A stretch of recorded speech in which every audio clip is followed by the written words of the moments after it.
Do you ever find yourself yearning to look beyond the obvious and dreaming about what's possible in your next chapter? Welcome to the Next Chapter Experience. I'm your host, Jeanette Blissett, former corporate executive who turned the page to become a best-selling author, entrepreneur, designer, and lifestyle business consultant. Episodes feature me and a kaleidoscope of guests who share their journeys with wit, candor, and humor, breathing life into real talks about things that matter most.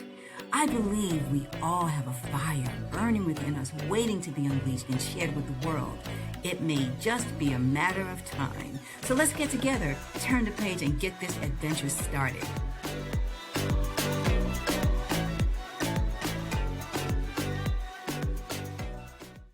Welcome to the Next Chapter Experience. I'm your host, Jeanette Blissett. Today's guest is Dai Manuel. He is an award-winning digital thought leader, an author, distinguished Toastmaster, keynote speaker, former partner and COO of a multi-million-dollar retail company, and a sought-after lifestyle mentor and executive performance coach. Dai knows the struggle of the juggle and keeping his health and happiness a priority. Dai, welcome to the Next Chapter Experience.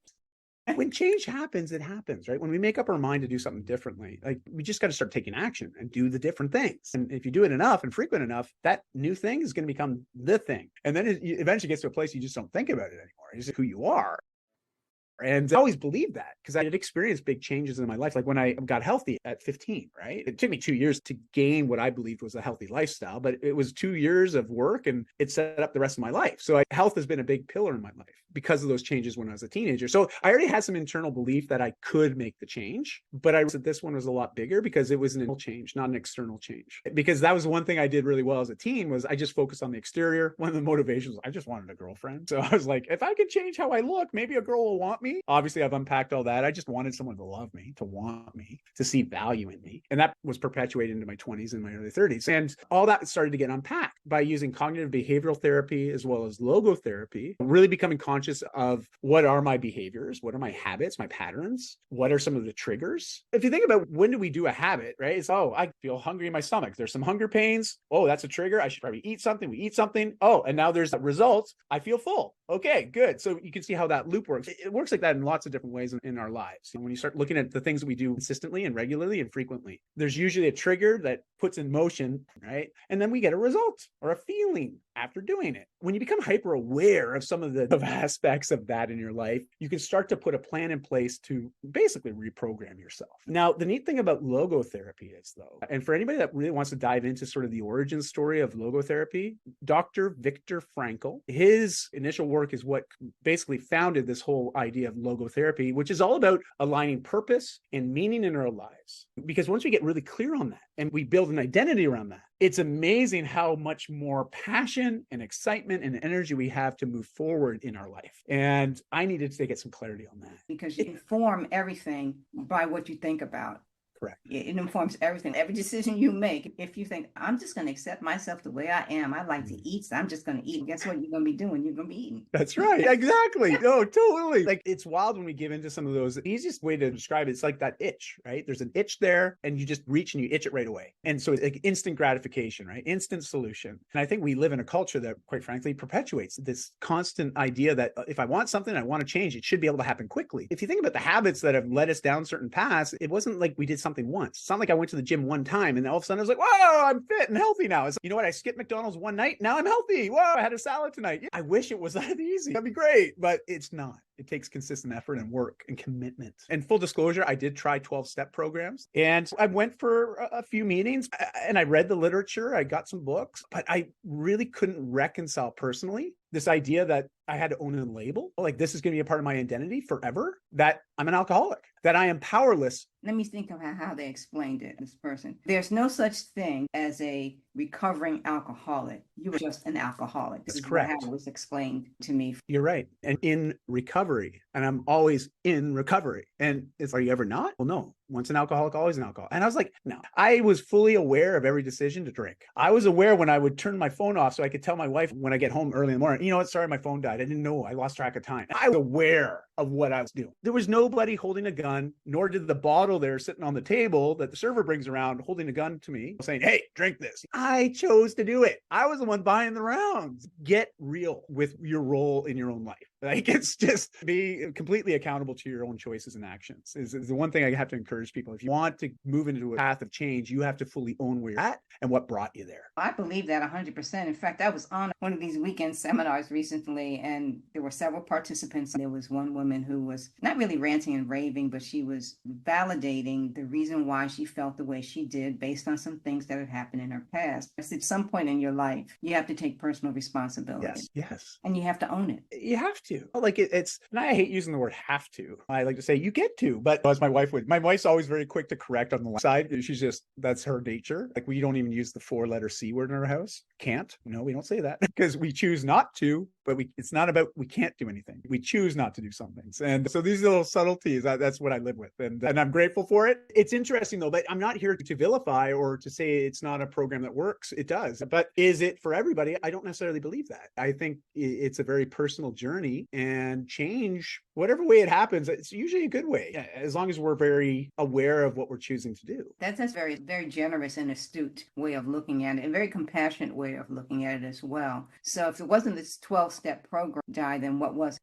Yeah, for me, it was CBT, cognitive behavioral therapy and logotherapy, but it was also reclaiming my health. That was a huge one. I re-engaged with my passion for fitness. And for me at that time, I really got active in CrossFit to the point that within a few years, I was competing at a national level here in Canada. And I loved it. Eventually, I sustained an injury at the Western Canadian Finals. And I was like, oh, okay, you know what? I've been pushing the envelope because my age is going up too. I need to modify how I train. And pushing those intensities, you just can't help it. All athletes know this. You push the intensity to win, that margin of error shrinks and the opportunity for injury exists. So I was rolling the dice. I knew it was going to happen. I'm okay with that because that taught me another valuable life lesson, but that's another day. But health and fitness for me, and in particular, recognizing the nutrition influence that my foods were having on me emotionally and energetically, because people need to start feeling better. Do you wake up in the morning with energy, hop, skip, and a jump? Or do you mute your phone alarm or the alarm 3, 4, 10 times? I'm telling you right now, there's an opportunity to improve. Okay. And so if you double down your efforts on just getting back to a place where your energy is flowing in a healthier way and in a more engaging way, so you're excited, present, you're ready to go, and you have the energy to sustain that, you know what? You can handle any changes that come your way. No matter how big that mountain of change looks, you can climb it. There's one important metric that I'd like to just share with people. If you have an activity tracker, I wear an Apple Watch. Yeah. And most of these newer activity trackers monitor something called heart rate variability. The acronym's HRV. And if you're not familiar with that, I've written, I don't know, half dozen articles on my website, just DaiManuel.com. If you type in HRV in the search function, you'll find it. But if you learn to monitor just even that one metric, it gives you a great idea on not only your, but also your mental preparedness, just to handle life, activity, and all the things that are involved from waking to sleeping. So everything that happens in between those two bookends, HRV is a window into whether or not you're ready and handle the stress. I do look at that. That's one of the first things I do in the morning is love it. Pull up the app and then, of course, make it sync. And that's a good thing. That's just one little way to monitor and see the trends. So when you start making these changes, there's going to be days where you're like, oh man, I don't feel like I'm changing. I don't feel like there's any progress. I actually feel like I'm going backwards. And it's okay. You might feel like that, but just monitor the data. Yeah. Monitor the trends. Yeah, you might be dipping today, but you know what? Where you dropped today, you were started way down here. So your new line, right, is actually higher than where you were before. So just give yourself some grace, some understanding, some love. The awareness of that is important. I woke up every morning thinking, oh my God, I feel terrible. I don't know how I would make it through the day, but that's not how I wake up. I wake up, good morning, Thursday. Love that. Just really grateful. And even if I'm moving a little slower, Dai, I think to myself, okay, so I'm moving a little slower. I wonder what the reason for that is. So let's really look at this. Did you drink enough water yesterday? I'm looking for reasons as to why I feel that way, and then what I need to do in the new day to make sure that I get on track, the track that I want to be on. So the hyper awareness piece, it's critical. However, this is another thing that we need to talk about before we close up our meeting is how to balance all the kinds of things that you want to accomplish. As you say, the juggling, all of these things that you know you want to accomplish and still live life worth living. I'll give you the easy answer. And this is as simple as I can make this. forget time management. Forget about it. You can't grab hold of time. I've tried, okay? You can't buy it off a shelf. You can't put it in your back pocket for later. I'm sorry. You cannot grab it. It's intangible. But what's not intangible is your commitment of how you're going to use your time. So get really good at commitment management. So think about your week. And this is an exercise I do every Sunday with my wife and my kids. We look at our week ahead and we time block everything, like personal time, exercise, health time. Even if we have special events, the kids have special tests, like we just get everything blocked out. So we know what we're committed to or committing to. And the neat thing is I also color code on my calendar. They don't necessarily do it in my family, but I love doing it because I'm a very visual person. So I'll use pink for any of my family commitments. I will use light green for any conversations that I'm going to have, like a podcast. I will use dark green for client calls. I like to use red for my fitness commitments. Now, the neat thing is once I've blocked out my week, I can look at that and see, holy smokes, I've got very little red blocked in this week. So that means I don't have very much health and fitness committed to this week. I should balance that out. I got to add one or two more in. So I'm going to work out a little workout in here. I'm going to go for a nice afternoon walk here. Great. Now it's blocked in. That's looking a little bit more balanced. So rather than dealing with this intangible battle that we have with our time and how we're leveraging our time, is get really clear on how you're committing to use the time. And I find that's a simple way to get really clear on being able to look at your week in a way that gives you a very clear understanding of where there might be imbalances or where you may not be focusing enough energy. And that's the easiest way I could describe it,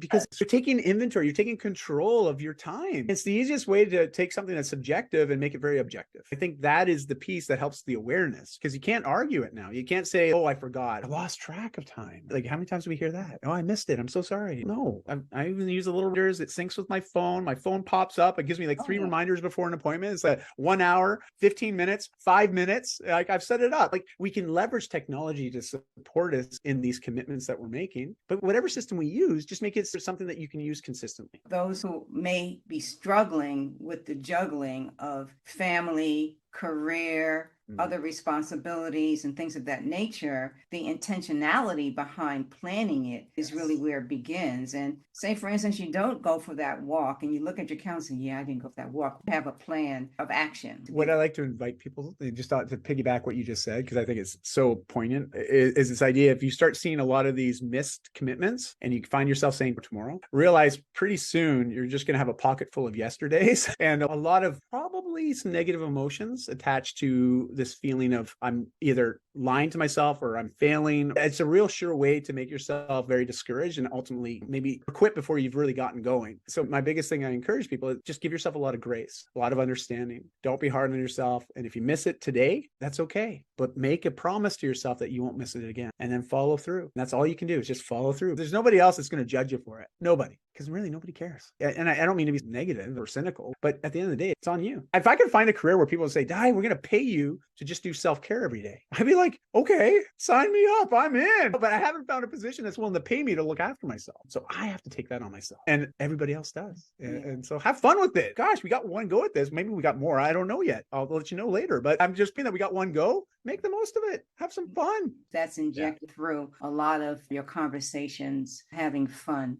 Yes. And building that rock solid foundation. So you have to find your joy somewhere. Yes. Thank you for saying that. Then develop some type of consistency with. Love that. The thing that has made the biggest difference in my life is really finding something that I love to do and can do consistently for a longer period of time. If I committed to running 10 miles, I'd sustain it for like less than a half a minute. To me, it's really more about longevity. Yes, thank you. Yeah. On the long term, not for a short period of time. So having fun doing what you like to do as it relates to moving your body, let's say, those kinds of things are important to me. It sounds like the same with you. Absolutely. It's all, many years ago, I made a pivot, especially when I hit my 40th year on this planet. I realized I had to change how I was doing things. And for me, my focus became on vitality, but more importantly, how that fed into my longevity. And I want to live to 130, 140 or beyond. Sure, why not? But I don't want those last years to be spent not having fun, not enjoying my self, not having a quality lifestyle in life. And that's all on us. Again, who knows? And I'm not here to be a doomsayer or whatnot, but we have to take full accountability for our own health. And once we do, it's amazing. Once you get into that flow and it becomes part of your lifestyle, you don't have to think about it anymore. You just wake up and you do certain things, but you do certain things because they make you feel good. And it actually makes you show up differently with everybody else too. It does. And that's what I think, that's the piece that is missing, or maybe it's just a lack of knowing how you can feel when it becomes something that is just an integral part of your life. It's part of your lifestyle. To drink the water, to eat food that serves you well, when it's your lifestyle, then it's second nature. That's right. Correct. That's what happens. One last question I have for you. Sure. You have something that is a special thing that happens on Monday evenings. It's called Worship Monday. That's right. So I want to ask you, not to say that I would need to be in that meeting, because I know men are invited to that, but what you guys talk about? We've got a Vegas mentality. So it's what happens at the meetings stays at the meetings. But I share my own personal experiences. And that's what we always encourage is you can always talk about your own personal experience, but don't share other people's. I can tell you some of the themes that are recurring. And it's what we all deal with. It's not just men, it's everybody. But there are certain stigmas and stereotypes associated with men that we're definitely challenging under the guise or the premise of what does it mean to be a great man? That question, what does that mean to me, to you, to us as a community, to us as a global part of this equation of humanity? Like as a gender, what does it mean? And there isn't a right or wrong answer to it, I believe, but it is boiled down to values. And so a lot of conversations stem around emotions and mental health, parenting, careers, but most importantly, just we're all seeking better connection. And here's the most interesting thing. This is one thing that I observed very early on when we started up the groups was it always takes one man to be vulnerable first, to open up the floor, or more importantly, the discussion for others to also be vulnerable. It always takes one person to go first. And that person that goes first,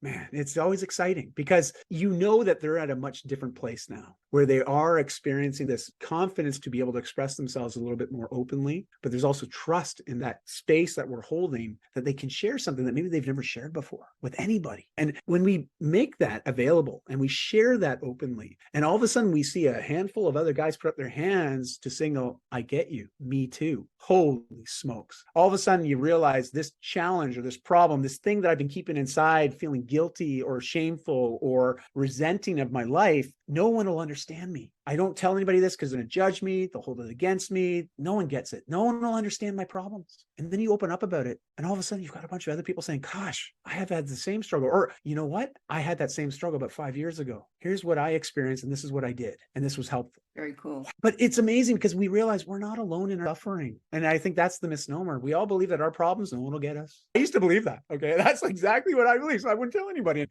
then when I started opening up, I was like, oh man, we're all dealing with the exact same stuff. What have we been doing all these years? Just trying to bump our heads up against the wall and do this on our own when we could all be helping each other. And that's the premise. That is why Mentorship Mondays is what it is. And it's free for anybody to attend. We run 3 on Zoom, Eastern time zone. So an ET, a PST, and we also have a UK time. So we have a UK group as well. Those are facilitated Mondays at 7 o'clock. Whether you pick your time zone you want to come to, and away we go. And if anyone wants to join, please send me a message, a DM or whatnot through Instagram. Just I'll be sure to send you the links. If you can't find it, it's in the profile links as well. I'll make it easy for people to show up. But thanks for asking that question, by the way. Absolutely. I was going to say, the nice thing about women, because we're just following their lead. We're just trying to catch up to something that they've always been doing. But you've got lots of choices. You've got plenty of groups to choose from. Where I find with men, it's becoming more popular, though. There's a lot more men's groups showing up now, way more than ever before. And that makes me feel really happy and very optimistic about the future. Because I also look at all the major problems in the world, and it seems to be always a man at the head of that, good or bad or ugly, whatever. I'm just saying, I'm just going to leave it at that. I think these meetings and these groups and these communities are needed, and or else men just have to leave the table and let women take over. That's what I actually think. I'd rather give my daughters the keys to the kingdom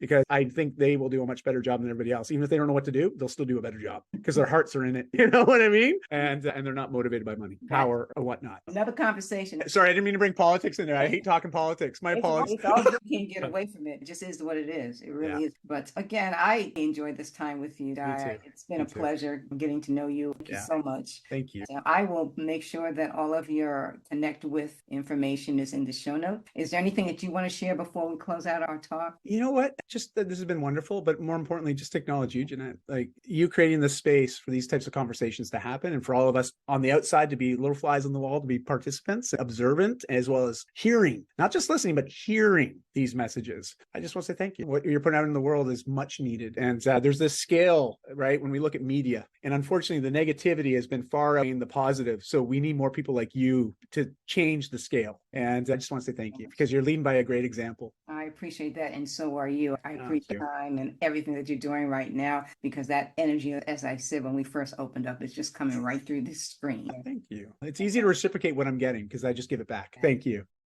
Thanks much.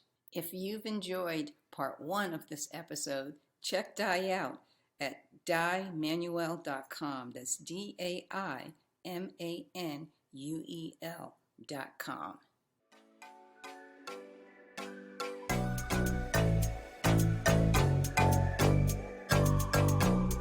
Thank you for tuning in to this episode of the Next Chapter Experience. If you have already subscribed, rated, and left a review, or shared this podcast with a friend, many, many thanks. For questions, comments, or feedback, reach out to me at Jeanette Lissette at nextchapterexperience.com. We'll be back with more conversations, so until then, keep that fire burning.